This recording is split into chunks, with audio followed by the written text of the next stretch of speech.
Greetings and welcome back to Room 303 and the Harvard Classics lecture series. We are now in lecture number 71. We are working with volume number 11, Darwin's Origin of Species. Now that's what we call it, but actually the title is a bit longer. The real title was On the Origin of Species by Means of Natural Selection, or the Preservation of Favored Races in the Struggle for Life. Now, no question, we will be picking up now a text which became very controversial, not only in its day, but obviously to follow. Let's go ahead and say out loud right now, we are not here to adjudicate the debate between creationism and materialistic science, i.e. the notion that we come from some kind of totally materialistic kind of explanation. We are not here to have this debate. There's lots of other places for us to have this debate. Our real focus in this conversation will be what our focus has always been in the Harvard Classics lectures, and that is to look at a text which is remarkable, brilliantly constructed, and of course we're going to see one or two important implications at the conclusion of our lecture. By the way, just think about this for a second. You've got your date, November the 22nd, 1859. The book, sold out immediately on the first day. It was much anticipated. But think about your dates. When we visited with Emerson and his classic essay, Nature, remember, 1849. So we're talking about 10 years after Emerson's Nature essay, as we talked about it. We obviously have a really influential text. Now, this is, of course, what we will call scientific literature, really considered one of the foundations of evolutionary biology, although the word evolution only will appear in Origin of Species at the very conclusion. We'll get to it. No question, it is a transformative text in the same ways that so many of the other texts that we've selected were transformative texts. No question about that. Now, if you haven't been following our earlier lectures of the Harvard Classics, I very much recommend that you find us at learnstrong.net. Go to that folder, and you can watch some of our prior conversations. We always begin with our learning theory, just to remind. That is to say, we are always working to connect new information to old information in meaningful ways. There's a lot of old information in Origin of Species, no question. And in fact, now science today will often look back to this text as antiquated, remarkable, yes, no question, but antiquated, and many of the ideas that are presented here now, science has, of course, kind of gone beyond, if you will. And we'll talk at the very end what a text like the Encyclopedia Britannica will say, Darwin got right, Darwin got wrong, as we get into it. But our learning theory is, of course, built off of our annotation theory, so let's just remind. We asked three guiding questions. At level 1, what does the text say? Here we're just trying to summarize. At level 2, what does the text mean? At 2A, themes, messages. And at level 2B, we're going to be concentrating primarily on Darwin's prose. Guys, he was a great prose stylist. And so we want to appreciate some of the passages that are some of my favorite passages from Origin of Species. I want to share those with you. And as well, his powerful word pictures. He's a very cosmopolitan writer because he's a very traveled writer from the Galapagos and all over the place. He will make references on almost any spread of this volume. You will see references to any number of international, other countries other than England, references. It's quite remarkable. It is a very international book for its day, for its time. Finally, at level 3, we'll ask questions about how we can relate this information to other texts we already know, and then, of course, obviously relating it to ourselves. Now, guys, I got to say this out loud. Please, we're going to ask your pardon right away, because here we are only going to work at the epidermal level, in the same way that we worked with Wealth of Nations, that classic text of economics. We are not here, as I said, to try to really explain in detail the scientific ideas, the biological ideas of this text. There's lots and lots of other places where that can be found, right? We're here to enjoy this text, not to argue the fact or the fiction of Darwinian evolution and this synthesis that would become later called the Neo-Darwinian synthesis. We're not interested in any of that. That obviously can be done elsewhere. We simply want to know what Darwin had to say. And the question, of course, really comes down to origins, on the origin of the species, origins. And we ask the question right away in the Harvard Classics lectures, why does it matter where we come from and how we think about how we got here? And I'll go back to a very early comment that we made in the Harvard Classics that says, in some fundamental way, we're following, obviously, ideas of Plato and others. We, as a people, as a species, however you wish to talk of us, we are really in some ways fundamentally the stories that we tell, the stories that we retell, the stories we accept, the stories we reject. And there's no question that when Darwin was talking about natural selection as a process, he knew that he would be, obviously, debating with those who purchased and bought into a different story. We can think, obviously, of the opening verses of Genesis chapter 1, where God creates humans as opposed to humans somehow evolve. However, those two ideas do not, for Darwin and for others, naturally, preclude each other in some kind of interesting ways. And again, as we said, we're only here to kind of introduce ourselves to such a remarkable text. Now, let's begin with some brief summary of Darwin's fascinating life, and it is a fascinating life.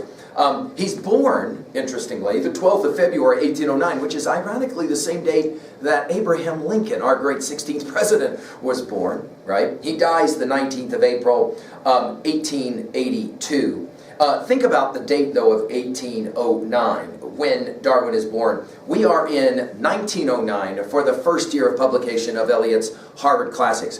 We already have said that it's always fascinating to pick up a collection of texts like the Harvard Classics, like Mortimer Adler's great books, and to ask why, A, were these texts the ones selected, writers and actual texts of those writers, and then B, what's up with the order? Like, why do we have certain texts in certain order as selected? Fascinating, we've already pointed out. Of the 51 volumes of the Harvard Classics, we do not have a particular volume for Homer's Iliad, the classic foundational literary text. We've given lectures elsewhere, obviously, in the AP folder on learnstrong.net, detailed lectures on the Iliad. But how is it possible that that's not there? However, we will have here Origin of Species, and later we'll have another text representative of Darwin, his Voyage of the Beagle, volume 29, when we get there. Let's talk about Darwin's life. It's quite remarkable. He is born in Shrewsbury, England. He is an Englishman all his life. But you could make the argument that Darwin was way forward-looking. And as we said about guys like Milton and Dante and other kinds of writers, here we have a writer and a thinker who's way forward-looking. 1827, he ends up at Christ's College, Cambridge. He meets Henslow, a botany professor who becomes a close friend of his, makes the recommendation that Darwin, as a naturalist, and that's what they used to call biologists who were in the field, as a naturalist, he does a really influential trip from 1831 to 1836 on a boat called the Beagle. There, he ends up going all around the world. He circumnavigates the globe, but more importantly, he ends up in places like the Galapagos Islands, where he is taking constant notes and, often overlooked, he's doing a tremendous amount of reading on this trip as well. He took a lot of books with him that will be really important. No question, this voyage on the Beagle changed forever Darwin's life, and it changed, obviously, as well, the trajectory of the whole world in terms of intellectual ideas. Again, as we said, November of the 22nd, 1859, roughly 20 years later, Darwin is ready to publish his Origin of Species. Now, there's a really interesting discussion still today about the history of the publishing of Origin of Species. There was another man named Wallace who sent Darwin a letter basically explicating the notion of natural selection, and Darwin immediately recognized that he needed to co-publish, and that's exactly what he did, a paper, and then later Origin of Species, to be the quote-unquote founder of this idea. It's interesting that we go through multiple editions of this text. It's really hard. Much like what we have said about talking about Walt Whitman's Leaves of Grass, which goes through all those different editions, and finally in 1892, think about your dates, 1892 for Whitman is the deathbed edition, that is to say, the final edition. But there's multiple variations. The same is true of the 6 editions of Origin of Species. And what's interesting is we do not have any reference to the word evolution in the very original edition of Origin of Species, and later it will happen. Also, Darwin was acutely aware that there might be people who are okay with the notion of natural selection and survival of the fittest as it relates to other species on the planet, but what about the human species? In 1871, Darwin publishes Descent of Man, which doesn't end up in the Harvard Classics, but is an important text for us if we really want to think at all about Darwin and Darwinian evolution and the ideas of Darwinian evolution. By the way, in that 6th edition of 1872 of Origin of Species, the word evolution does in fact get used right at the conclusion of the text. Darwin will die the 19th of April, 1882, and he's buried at Westminster Abbey, which is important because, of course, several of the people who are going to end up in our text will, in fact, be people who are buried at Westminster who are really influential. Now, let's turn to the text. We'll work through the 15 chapters and just give brief summaries of each. I will jump into the text periodically, and we will do a bit of reading as we go. Okay.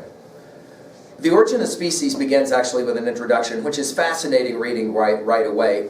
Darwin knew, like so many great intellectuals and writers always know when they produce their ideas, that there would be a lot of controversy. So early on, he's trying to navigate between that Scylla and Charybdis, as we talk about it when we did our Homer's Odyssey, between the two, the ideas on the one side, scientists who are going to be very supportive of his ideas, or at least wanting to be supportive of his ideas, and then of course certain believers in Christian theology who are going to look askance at this kind of an attempt to discuss origins minus some kind of deity or creator.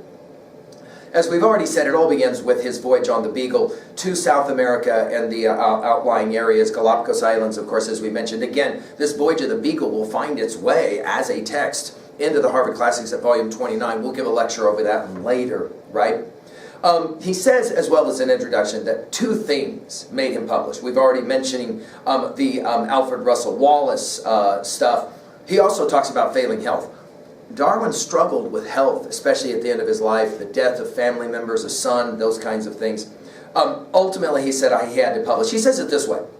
He says, I'm not the first naturalist to observe similarities between species and conclude that different species descend from one another, end quote, right?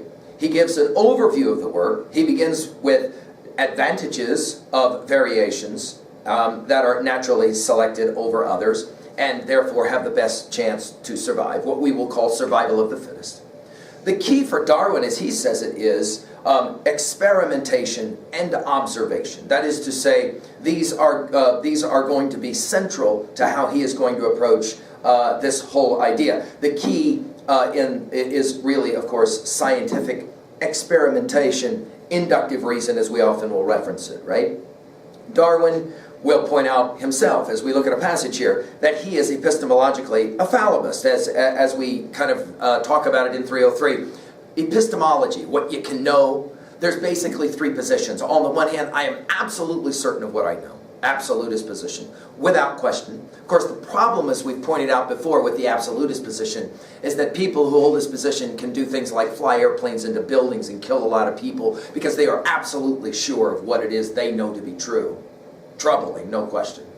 The opposite extreme of the absolutist position is the relativist position. There is no truth, there are no absolutes. Of course, the performative contradiction in philosophy points out that when you say there are no absolutes, or you say there is no truth, you are, of course, positing an absolute or a truth. And by that definition, you're engaged in some kind of logical incoherency. Therefore, what is the epistemological position that is not the relativist position, but also not the absolutist position? The fallibilist position. That is the position of science, and we're going to see it here in Darwin. That is to say, about any position epistemologically that you hold, you are willing to assent, I think I'm right, but I could be wrong. I'm willing to look and see if there's any more data that can validate or invalidate the positions that I hold. True science is, of course, always been the fallibilist position. When science becomes absolutist, it becomes almost always dogma, or what is often called scientism. And to that degree, looks and sounds a whole lot like absolutist positions of religious positions, theological positions, political positions, and the like, right? When we pick up, for example, and read Machiavelli's Prince, there is no questioning about the positions that he holds regarding the role of the ideal prince as tyrant or dictator. He is Machiavelli, absolutely certain this is the best way to run the world, politically speaking. So we're familiar with that absolutist position. Darwin wanted to make it clear that he was in no way offering his ideas up from an absolutist position, but rather from a fallibilist position, right? That is to say, we never can have absolute certainty, he said, in all things about the questions of origins, but we can look and try to collect data that can give us some insight. Let's just go to that introduction, and I'll just read a couple of sentences that give you a sense as well of Darwin's brilliant prose. He says, "For I am well aware that scarcely a single point is discussed in this volume on which points cannot be adduced, often apparently leading to conclusions directly opposite to those at which I have arrived," the fallibilist position. About the data, he says, I'm about to present, I am acutely aware there may be others that find other kinds of understandings as to why. And Darwin was aware that there was science research coming. We think about genetic research, for example, which is in fact going to extend Darwin's observations, no question. He knew that a lot of this stuff was coming. He wanted to be a part of the dialogue, the scientific dialogue, and to that degree, that is why we give him the respect that we give to him. Like so many other thinkers, we think of Shakespeare, we think of Milton, and so many others, like so many people who had ideas that they wanted to present, right? He knew that this would be a part in a long, long chain of events. To finish this one, he says, "A fair result can be obtained only by fully stating and balancing the facts and arguments on both sides of each question, and this is here impossible." In other words, we can never get all of the information to know with 100% certainty. He finishes his introduction this way: "I am fully convinced that species are not immutable, but that those belonging to what are called the same genre are lineal descendants of some other and generally extinct species, in the same manner as the acknowledged varieties of any one species are the descendant of that species. Furthermore, I am convinced that natural selection has been the most important, but not the exclusive, means of modification." We turn then to chapter number 1, variation under domestication. In other words, the way that we raise animals when we domesticate them. Of course, domesticated species, there's much more variety than are found in nature, because obviously we're messing around with joining them together. This can't be explained, he said, with just environmental changes or habits of use like bodily structures. He says the most important explanation for variation is obviously reproduction. His study of pigeons, for example, maybe all are somehow descended from one parent, possibly. The breeding of domesticated species, he says, is conscious selection, but often, he says, we have unconscious selection. That is to say, the English racehorse, for example, is somehow greater than the Arab horse, the original stock. Think about that. Without the aid of breeders at all. Gradual changes, if you will, right?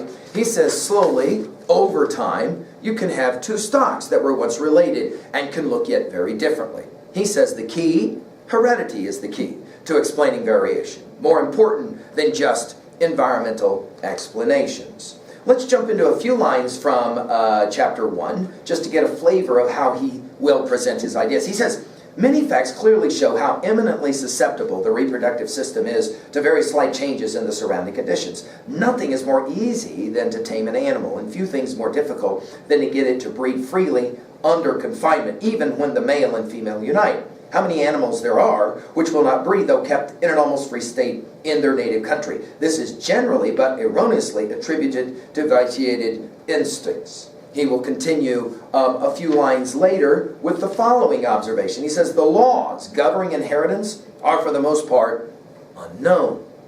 In other words, he admits there's a whole lot about how this happens, this process happens, that none of us really completely know. A few pages later he says this: "Since the discovery of flint tools and the superficial formations of many parts of the world, all geologists believe that barbarian men existed at an enormously remote period, and we know that at the present day there is hardly a tribe so barbarous as not to have domesticated at least the dog." Now, it is interesting in Origin of Species how little Darwin wants to talk about the human species. He'll talk about every other species but not humans. He was aware that this was a very, very sensitive issue. No question about that.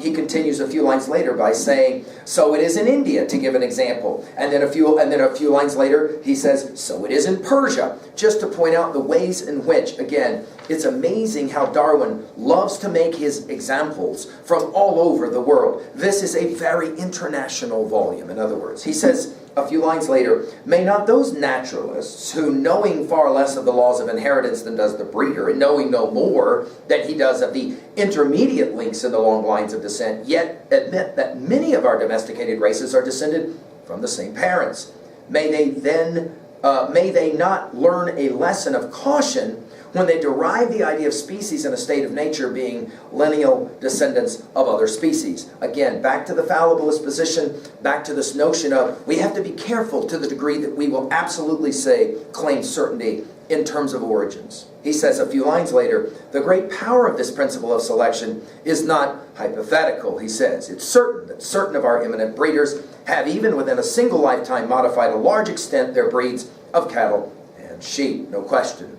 A few lines later, a few pages later, he says, we see the value set on animals even by the barbarians of Tierra del Fuego, by their killing and devouring their old women in times of dearth, as of less value than their dogs. Now, every once in a while you stumble across a line like this with Darwin, where he's anthropologist as much as he is somehow biologist or naturalist, and he tells us something quite fascinating. He says, I discovered a tribe where they take better care of their dogs than they often do of their old women, and they in fact even eat their old women. Obviously, there was a whole lot of controversy later about the fact that Darwin had this sense often that European peoples will behave in civilized way and non-European people often will not. It led to what later would be returned as Darwinian notions of survival of the fittest sociologically. That idea that there is the survival of the fittest between and among peoples on the planet as well. Social Darwinism is often referred to.